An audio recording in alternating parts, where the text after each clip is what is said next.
5.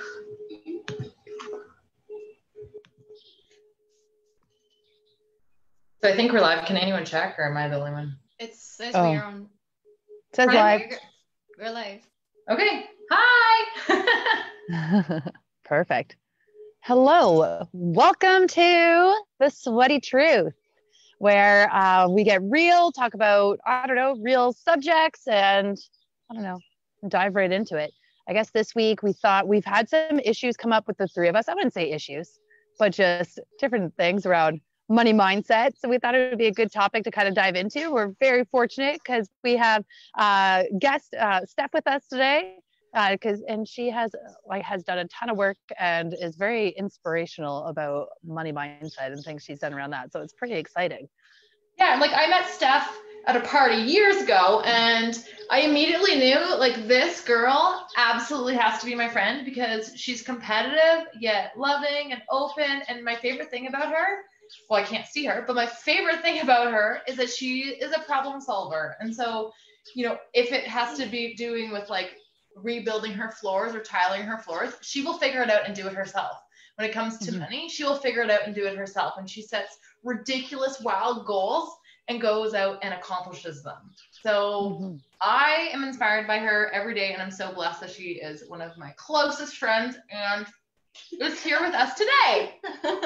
So she's gonna pipe in and share anything that she can. And I'm done talking, apparently. So I guess some of the things that came up was just kind of how do you feel about having debt? And I know the three of us all experience that very, very differently. And I think that was one of the things that came up, especially trying to move forward in our business. It's you have to put money in to create leverage, to kind of move a little bit further. And sometimes that can be very scary, especially when you don't have a significant money coming in, but there's steps you need to take to move forward. And do you take the risk? Do you go into a little bit of debt, knowing that it's going to move you forward and create more abundance, at the end, or even that trip that you want to take, that vacation you want to have, things like that. Do you wait? Do you save up for it?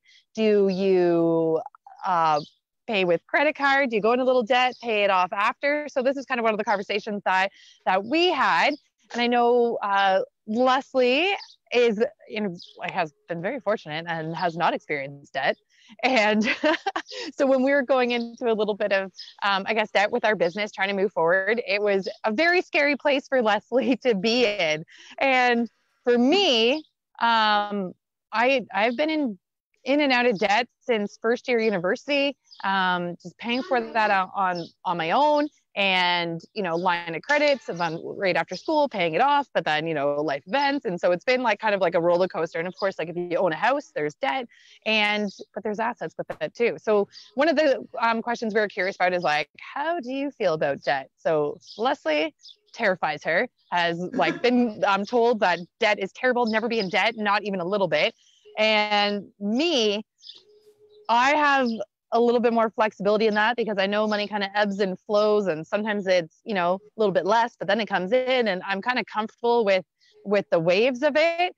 And my, belief, I guess, the way I've been raised, it's maybe a con, but I cherish the experience more. So I use the example this past summer, we went on that cross Canada trip.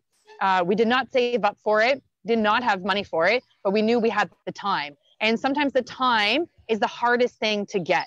Money, you can always find ways to make money. You can always find ways to make it back. You can get extra jobs. You can take extra shifts. You can do whatever you need to do, kind of thing. But sometimes you don't always have the time. So I was on mat leave.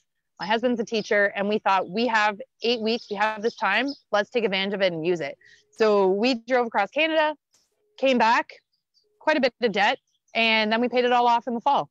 So it was one of those things where we knew if we didn't take that opportunity, it would never happen again if we had to wait to save up for it. And, we came back, debt, but then we worked, picked up some extra shifts and paid it off. So that's kind of my comfort level, is I cherish the experience more than worrying about the money. But curious where you guys are at. Steph, what do you think? Or Miriam? It's funny because I grew up the way Leslie grew up. Well, my parents had debt, but I was always in mindset, you don't have debt. And I never, ever have had debt. until I moved to Canada and I bought a house. So that was my first experience of debt, which was like huge because like it's a house, like this is big. So that was a big mindset shift, but I kind of, it's investment, so that was fine. And from there on, when kids came on board, and same as you, Kristen, so I don't think I'm as comfortable with that as you might be, because I know, it makes me sound bad. No, that's the same thing. Like I was always in the mindset, like if you spend the money, it's because you have it. This is not what I'm doing today because this is just not financially possible, but it's always obviously something I keep in my mind. So not going crazy, but just go with what's needed and knowing that you'll be able to pay it off. But yes, the experience. So that's kind of what we did last year. We went to Alaska. I took my parents with me, and I knew like this is something I've always dreamed to do. My parents were the same boat, and I knew that if we were not doing it now, chances are we would never do it because my parents are older. So we jumped on there, and it was a big jump for me, and it's still not paid off, but I'm working on it. So yeah, I have this. I definitely no credit card interest. That part I can't do. Yeah. I've done it, but really not willingly. But yeah, I tried to do it. Line of credit. Now that's just like, line of part credit. Of it. Steph, I would love to hear your thoughts on it though, because I know you have a lot of investments. You're very smart with money. Diversified. Yes. Diversified portfolio. No, so I think it's interesting to hear kind of like the whole concept of like how people's families were raised, because my mom was like me, like very like, if I want more money, I'll create more money. And I actually remember her saying that to my dad when I was a kid. My dad was super cheap, like very frugal, came from like, I think there was probably a war and probably not very much of something. History's not my forte. But so anyhow, he was always like very careful about everything. And I remember my mom saying to my dad when I was a kid, Phil, get off your wallet already. If you want more money, I'll make more money. We'll figure it out. It's not a big deal. So I sort of float in between those two things. Like I love a good deal. And I love to save money because there's two ways to have more money. You either create more or you save more, and you can do either of those things, which is great. So debt for me has always been like, does it make sense for me to take on this debt? Mm-hmm. So is it a good debt or is it a bad debt, if we want to use those types of terms? A mortgage to me, like with the way that the value of properties has been going up over time, that is a really good debt to have. A credit card debt, not really so much. So yeah, I think it's just weighing the value of the debt that you're taking on. Are you taking on debt that's going to create more returns in money or something of significant value to you, because it doesn't have to look like money, right? You're talking about the trip that you took with your family, and that has a great amount of value to it. So I just look at it as, is it an amount of debt that I'm taking on that's going to create value for me in some way, whatever that is. Yeah. And I've sat down with people before, and it's so interesting sometimes that we actually like default values to certain things because society says they're valuable. So for example, like I've had someone say like, I have no money to invest in myself. I have no money to do the things that I really love to do. And I feel really stuck. And yet when we sit down and write it down, they've got like a brand new TV and they've got like a really nice car, and they have all these things that defaulted as something that they should value, but they don't value those things. And it's like taking up a budget to do the things that they really want to do. Mm-hmm. So I know one of the things for me that I had to just realize was good debt was having a mortgage. Even like for me was good debt, and it is an investment. And then choosing to not pay off my mortgage quickly so that I could invest in myself and can invest in growing a business that is creating us income. But that was like a really hard shift to actually be okay with it. Mm-hmm. And I think that's a really good way of looking at it too, is like, where do you value it? And is it going to be like, good? Like you said, Steph, if those are the terms you want to use, like, is it going to move you forward? Is it going to give you an experience that you're going to value for the rest of your life? Or is it just kind of going to get lost along the way and not really add value to like your experiences, to your life, or, create assets in the long run? Because I know Leslie and I talk about this too, it is very easy for me to spend $5 on, a day, like at a coffee shop or more, like, spending the smaller amounts of money at like a coffee shop or even like our craft beer, or, things like that, that you don't realize, like, Leslie will refer to it as the latte factor, I believe. So I have to really watch the small amounts of money that go out, where that is very hard for Leslie to do, to spend like the $2 or whatever. And, but she's very good at dropping large amounts of money. Whereas for me, I'm like, oh yeah, like I'll spend a little bit coffee shop here. Like, let's go have like a craft beer here. Let's go, plants or whatever, like the experience of it. But it probably adds up to about the same amount of the large lump sum that like Leslie's a lot easier to spend. So that's kind of always, I think, a really interesting mindset too around money as well. Like, are you more comfortable with smaller amounts of money or large sums of money, kind of thing? Yeah. Where do you sit on that, Miriam? Yeah, I mean, I still have that frugal thing in me, so I would definitely like I will not spend money on coffee. I mean, once a week, every other week, maybe, but definitely rather make my coffee at home so I can't spend that money on something else. Like I've definitely, yeah. And I didn't grow up like this either. That's probably, you'll see why I'm not, because back home, I've never ever seen my parents going to a coffee shop or like do a little takeout and things like this. That's just not part of my culture and how I grew up. So that's probably another thing. But yes, like if I can make it at home, then no, I'll save the money for something else. So I've kind of read like two different theories on it. Like one, yeah, the latte factor. Who was I don't remember what his name is, but he wrote Smart Women Finish Rich. That was one of the first financial books that I read.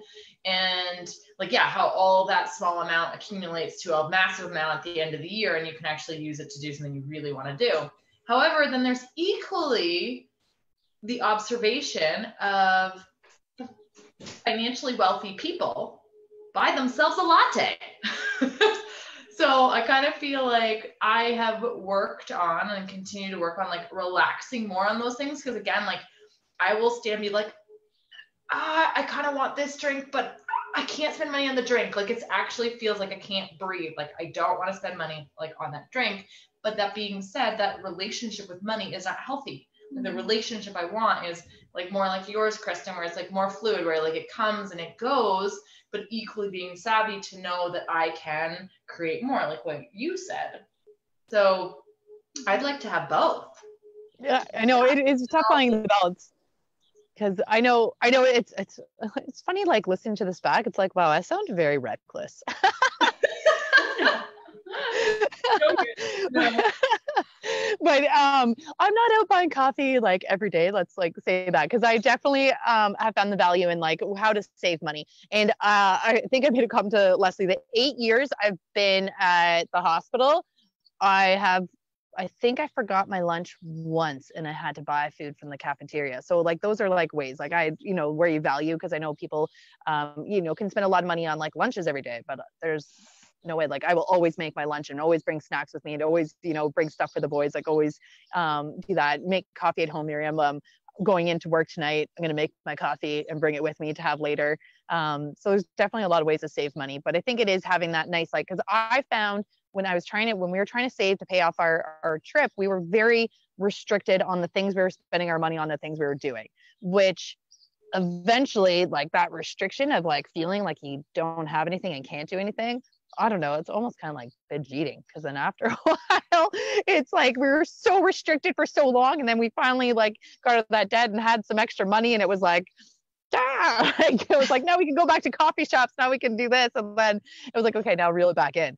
So I think it's like, same thing with food, right? If you think of it that way, it's like, okay, just having that little bit of balance, having that little bit of taste, relaxing a little bit, but being healthy about it, like not going overboard. I think if I think about it in the terms of food, it kind of makes sense to me too. That does. So I know, Steph, you have like a good like balance of the ebbs and the flows of like finances. You're always forward thinking, always looking like what you can create next. When you love goal setting, so that always works really well for you. But what has your relationship been with investing in yourself? like versus investing in like, for sure you would have no resistance to investing in like bettering your home because it increases financial value. Yeah. But what has your journey been on like investing in you as a human loving person?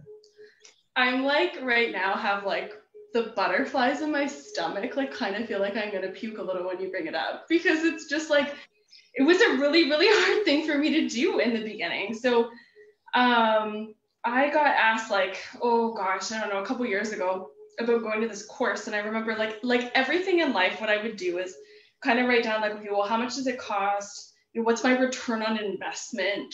Like, what are all these bits and pieces? Does it make sense to actually spend this amount of money to do this thing? And so I approached it the same way that I would approach anything. And then was like, okay, I've had enough people tell me that this is a good idea. I'm going to do it. And then I started really shifting the way that I thought about that. And so I think a lot of that honestly came from a place of like unworthy. Like, why should I spend that much money on myself? And, you know, which it wasn't even a lot of money when I think about it now. I think it was like $350 on a personal development course. And I just remember being like, I don't know, I've read a lot of personal development books. I've done this, that, and the other. And it was just like, that was the first step into investing in myself. And as I started to invest in myself, it was like massive return on investment. If I was going to do the math, I could probably give you a figure. But yeah, so it was as soon as I started investing in myself, it was like abundance of money, of everything started coming more frequently. So it was sort of like I let the reins go a little bit.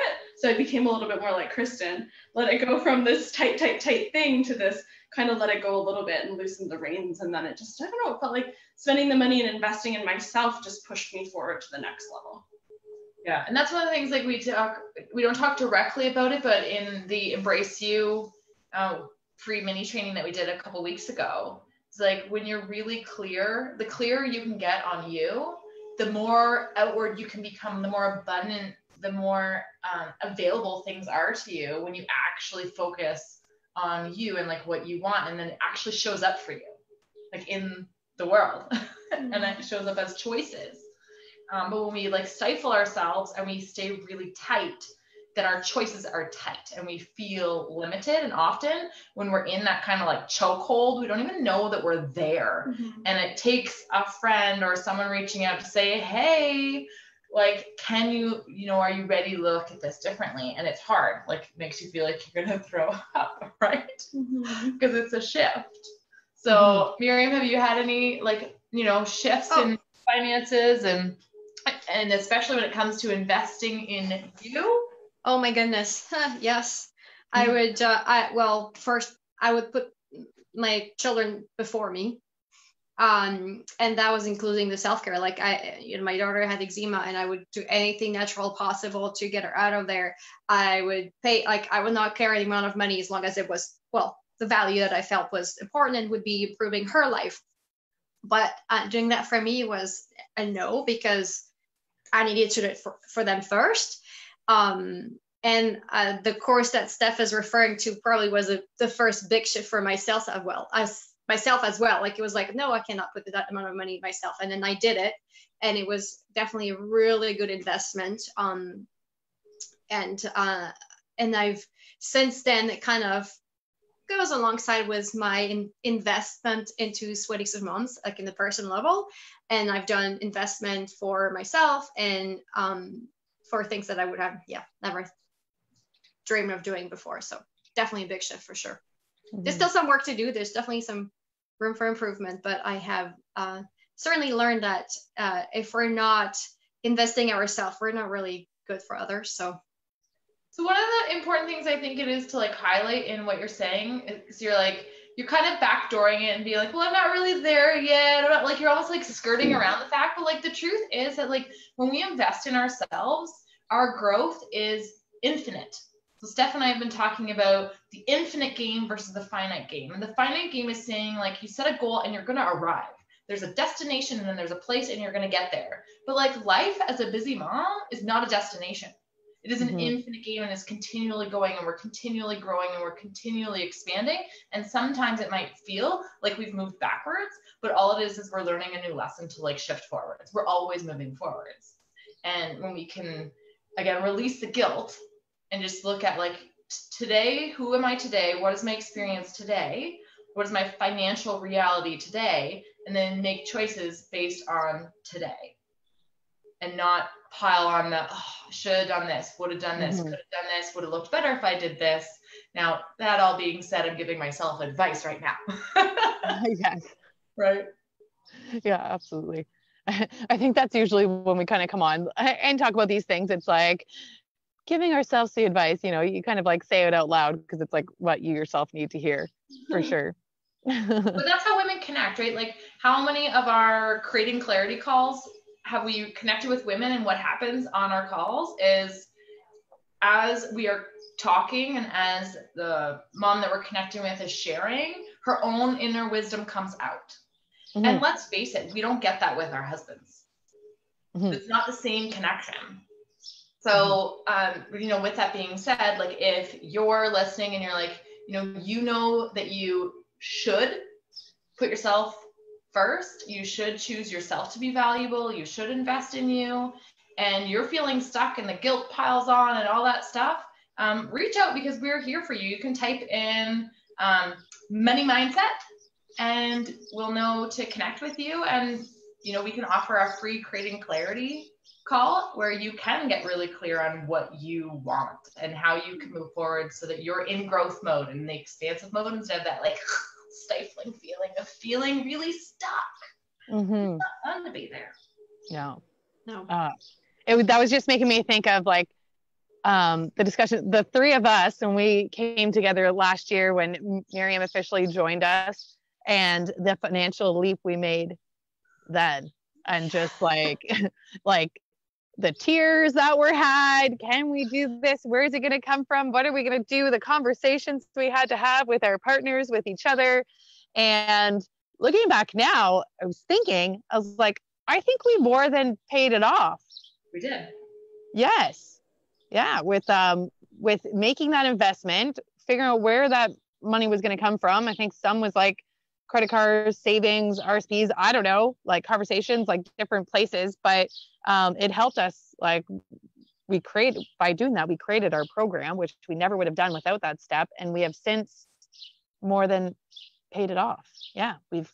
And we've helped a lot of people along the way. And like, that's what we really wanted to do. Like we started Sweaty Successful Moms and we were doing everything for free. We were losing money, which we didn't care. We're like, we love doing this. We love doing this. However, the time and effort that we were putting in wasn't fair to our families. And that didn't quite make sense because then we also had to go to our jobs. Yeah. And so, time was running thin of where we could put our efforts.